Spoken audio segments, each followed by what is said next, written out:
It's a new day, it's a new life for me. And I'm feeling.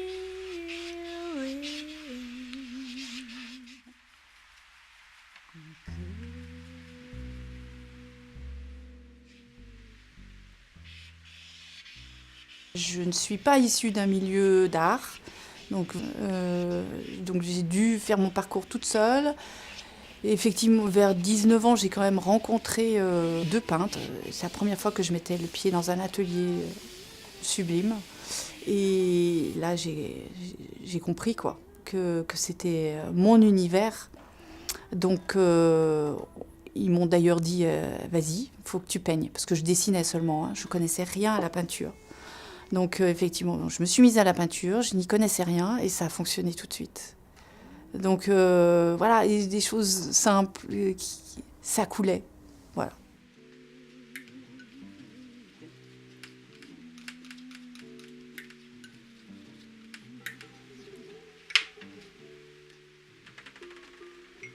J'ai quand même eu un petit événement qui a fait que j'ai compris que c'était le dessin. J'étais enfant, déjà je prenais plaisir un peu à faire des illustrations pour mes poésies, enfin bref. Et puis un jour, vraiment, je voulais assurer. J'attendais le retour de mon père pour lui demander des calques, des choses comme ça. Et là, il m'a dit non. Il m'a dit, tu fais ce que tu peux, mais tu le fais à ta façon. Quand j'ai eu fini le dessin, je me suis rendu compte que j'étais toute... voilà, j'ai eu plein de frissons, ça a marché, c'était génial. Donc j'ai compris que le dessin pour moi c'était ma forme d'expression parce que les mots venaient pas. C'était mon support, mon langage.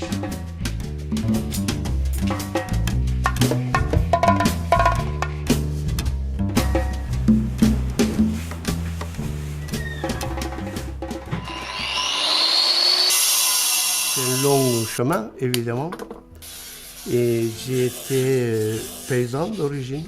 Je suis un des premiers sortis du village à faire des études. Et à l'époque, je n'avais pas beaucoup de moyens, mais il y avait des bouts de ferraille qui sortaient des anciens immeubles. C'est comme ça que j'ai commencé. Mais en plus de ça, je viens du côté de ma mère, d'une famille forgeron.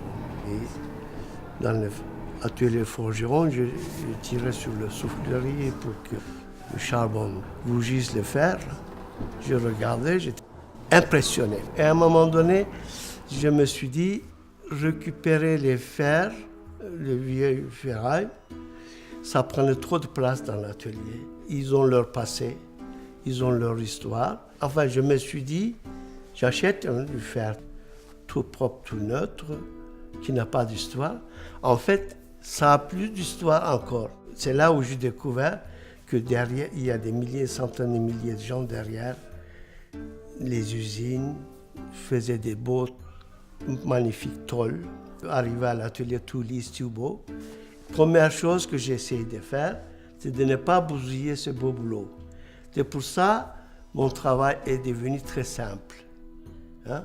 Je ne tape pas, je ne fais aucune violence au fer. Je le coupe gentiment.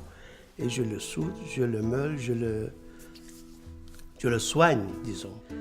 C'est pour ça que mes pièces sont en général un peu sensuelles aussi. Par exemple, c'est des pièces bilatérales. Hein?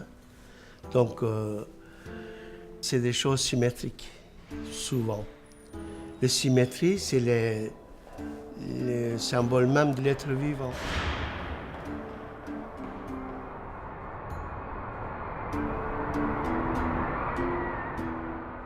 J'ai besoin de raconter des histoires, j'ai besoin de m'exprimer, j'ai besoin d'un espace. Mes toiles, c'est comme un territoire. Et donc, en fait, c'est là que je m'exprime, c'est là que je peux développer, c'est là que je peux...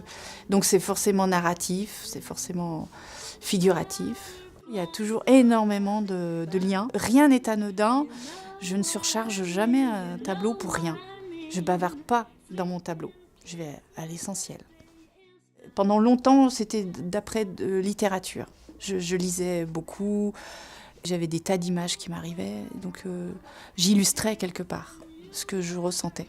Je faisais du portrait d'après-mémoire aussi, c'est-à-dire que, par exemple, là, on se rencontre, je te capte, puis une fois seule, je te redessine, je te repeins. Et puis aujourd'hui, en fait, je demande à mes amis de poser. J'ai besoin de m'imprégner de l'autre et de plonger dans une histoire qui, à la limite, qui lui appartient un peu, mais qui lui échappe aussi parce qu'il ne sait pas ce que j'en fais. Donc, ils sont un peu surpris, ils ne comprennent pas toujours au départ, et puis après, ils disent « Ah oui, ça y est ». Et ça me plaît. Et par contre, là, le dernier qui est derrière moi, celui-ci, c'est personne, vraiment. Et quand c'est personne, c'est moi. En fait, c'est toujours... En fait, ce sont des autoportraits, quoi, quelque part. Mais je fais jamais moi en pleine face, quoi. Si vous voulez, dans mes travaux, il y a toujours un sens profond. Et en même temps, premier abord, c'est des coquilles extrêmement vides. Le bac avec du blé dedans, par exemple. Le blé, moi je viens d'Anatolie. Le blé, c'est la première fois dans l'histoire de l'humanité. C'est là qu'il a été semé, apprivoisé, élaboré. Et c'est de là qu'avec des bacs, on a emmené ailleurs le blé. C'est avec le bac que le blé a voyagé au monde entier, il est poussé ailleurs.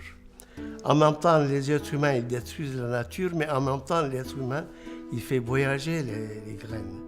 Moi, par exemple, quand je vais dans un pays lointain, j'amène toujours quelques grains de ce pays-là dans ma poche et je mets quelque part pour qu'il tente sa chance. Moi, je transmets beaucoup de sentiments, enfin de craintes. Je suis plutôt pessimiste. Première phase, on les voit colorés, on les voit... Voilà. Et après, on zoome un peu. Et là, on s'aperçoit que la nature n'est pas forcément une vraie nature. Elle est peut-être seulement représentée, artificielle. Après, voilà, sur le dernier, il y a des poulets morts. Donc, en fait, je transmets un peu mon sentiment, mes craintes. Ça représente un peu effectivement, les images porno. C'est la violence, la guerre, la perte de l'innocence. 8 ans plus tard, je le reprends.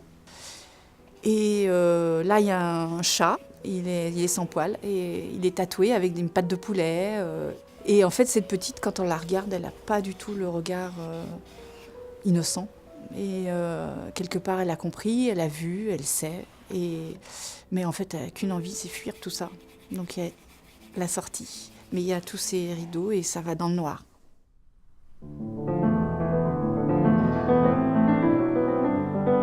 Ce qui est très important, c'est des regards des autres et leur interprétation. Si l'histoire est différente pour celui qui regarde, mais ok, c'est parfait, parce que ça peut faire du bien de regarder une toile, parce que quelque part on est en dialogue, la personne échange avec elle-même. La personne est comblée, nourrie spirituellement, réagit différemment. C'est pour ça que je me donne du mal à dire des choses, ce que je sais dire, pour que ça se passe à vous, aux autres.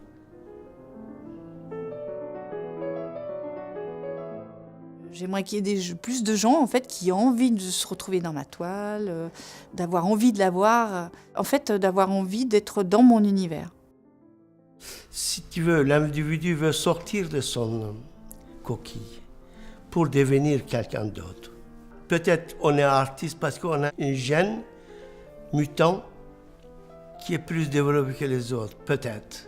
Après, au niveau tableau, je ne suis jamais complètement satisfaite. Moi, ce qui m'intéresse, peu de temps qu'il me reste, faire des choses, prendre mon pied. Après, en faire quoi je me pose tous les jours la question. Moi, je crois à l'homme, même qu'il soit plus salaud. Parce que même dans le méchant, le plus méchant, il y a le bon qui est dilué. Voilà, pour moi, c'est ça. Donc, c'est pour ça que je fais l'art. Que pensais-tu, que voulais-tu de moi là? Qui pensais-tu tirer entre deux rues, tirer entre deux beaux draps là? La vérité, en vérité, en vérité, la vérité, tu ne la connais pas. La vérité, en vérité, la la vérité.